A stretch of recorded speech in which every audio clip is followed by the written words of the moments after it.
Monsieur le maire, je redis que nous aurions apprécié de parler de votre décision unilatérale d'interruption du jumelage avec Ashdod en début de conseil municipal et pas au détour d'une délibération par ailleurs très importante et que nous voterons.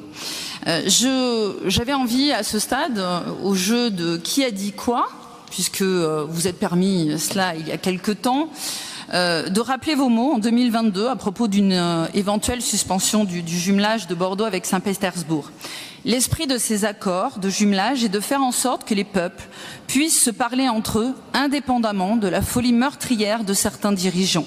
Je pense qu'une attitude brutale de notre part, c'est ce que vous disiez, irait à l'encontre de cet esprit de rapprochement entre les peuples. J'avais salué, il y a quelques semaines au conseil municipal, votre politique de diplomatie des villes.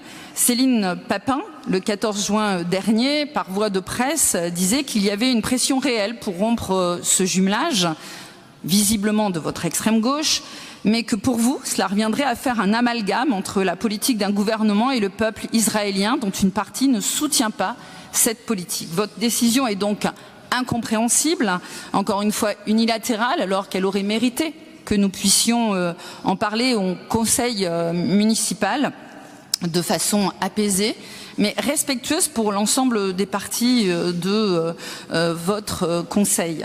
Je ne relirai pas le passage du maire d'Ashdod, pourtant quand il dit qu'effectivement vous ne servez pas la cause de la paix mais que vous la sapez, je trouve que ces mots sont très forts. J'ai une question. Le maire d'Ashdod, à la fin de cette lettre, vous a invité à venir le rencontrer à Ashdod. Irez-vous ?